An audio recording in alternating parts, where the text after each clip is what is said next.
Welcome to our second and last lecture on etiologies of renal hypertension. Let's begin.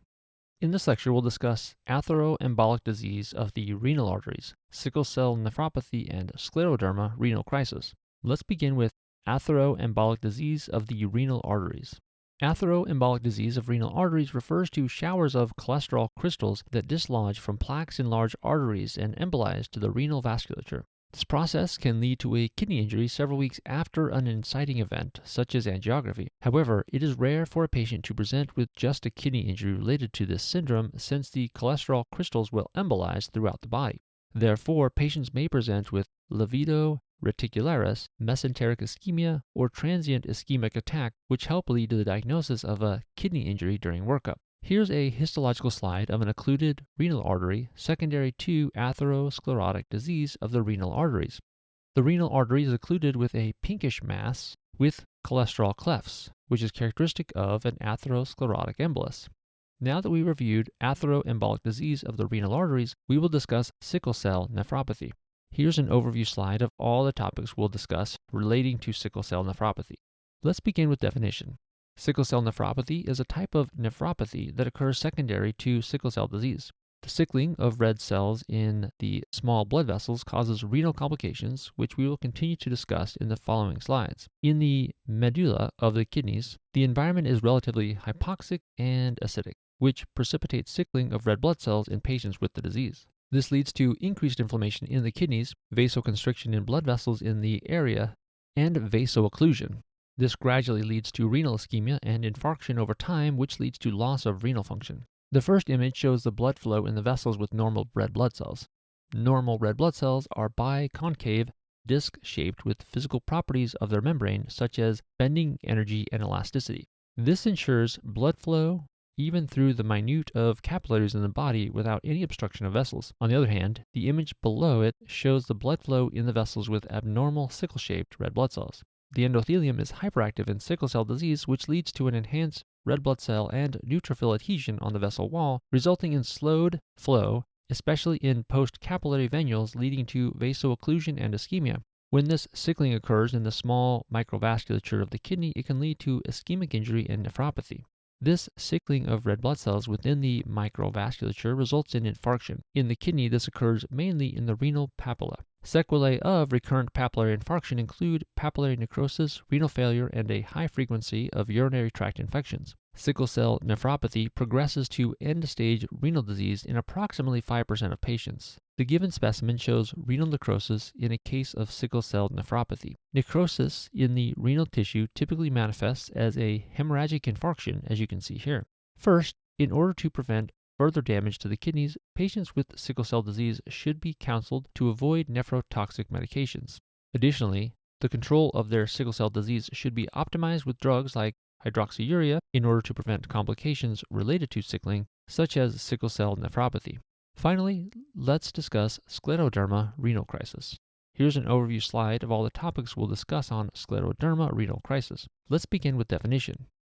A scleroderma renal crisis is defined as the onset of accelerated arterial hypertension or rapidly progressive oliguric renal failure associated with scleroderma. In patients with scleroderma, interstitial fibrosis, lymphocytosis, and chronic vasculopathy forms the foundation which lead to background nephropathy. Furthermore, when an acute vascular event or injury occurs, it results in glomerular ischemia, which can trigger hypertension as a whole. Additionally, glomerular ischemia further causes hyperplasia of the juxtaglomerular apparatus, which is the reason for sustained activation of the renin-angiotensin axis. As a result, thrombosis, fibrinoid necrosis, and proliferative vasculopathy is found in such patients. The pathogenesis of scleroderma renal crisis can be understood as follows. Injury to the endothelial cells results in structural changes in the blood vessels in the initial stages, such as intimal thickening, proliferation, and fibrin deposition. This leads to vascular wall remodeling, which results in luminal narrowing, due to which there is decreased blood flow along with renal vasospasm, which causes renal ischemia and hyperplasia of juxtaglomerular apparatus, activating the renin-angiotensin-aldosterone system and leading to a rise in blood pressure. The activation of RAAS causes further release of renin, which in turn leads to further rise in blood pressure. The critical rise in blood pressure causes further damage to renal blood vessels and initiates a vicious cycle leading to malignant hypertension. Finally, let's discuss clinical presentation of scleroderma renal crisis. First, patients usually present with marked elevations in blood pressure. On fundoscopic exam, signs of malignant hypertension may be seen, such as retinal hemorrhages and papilledema. Patients may also develop flash pulmonary edema secondary to the rapid rises in blood pressure that occur. The patients may also be encephalopathic secondary to their hypertension.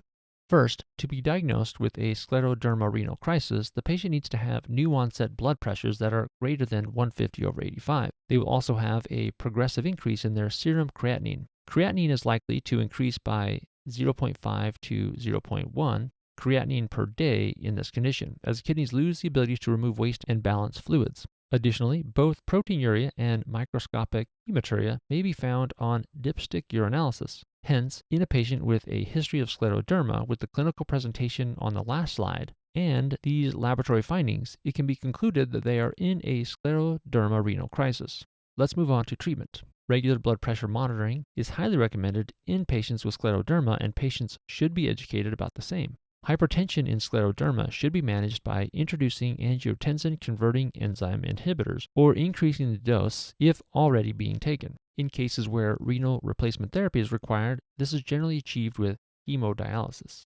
A 42-year-old female presents to the emergency room due to acute onset of severe dyspnea out of proportion to the workout she was doing when it occurred. Her past medical history is significant for scleroderma and seasonal allergies. On physical exam, coarse crackles are heard at the bilateral lung bases. Additionally, a fundoscopic exam reveals bilateral papilledema. Labs are drawn and show a creatinine of 1.5.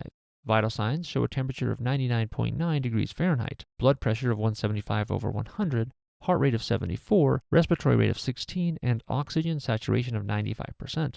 Which of the events listed below began the chain of events that lead to this patient's presentation? A. Activation of RAAS. B. Juxtaglomerular hyperplasia. C. Fibrinoid necrosis of glomerular capillaries. Or D. Glomerular ischemia. This 42-year-old female presents with acute onset of severe dyspnea and a past medical history of scleroderma. The physical exam shows coarse crackles bilaterally as well as bilateral papilledema. The patient's creatinine is elevated and her blood pressure is significantly elevated as well. Based on this patient's history of scleroderma and presentation consistent with flash pulmonary edema, papilledema, increased creatinine, and new onset of blood pressure greater than 150/85, she most likely is having scleroderma renal crisis. Scleroderma renal crisis occurs when a patient with chronic scleroderma experiences an acute vascular event which leads to glomerular ischemia, then juxtaglomerular hyperplasia, then activation of RAAS, and eventually fibrinoid necrosis of glomerular capillaries. Based on the answer choices above, the order of events is D, then B, then A, and then C, thus making answer choice D correct and making answer choices A, B, and C incorrect. And that concludes the section.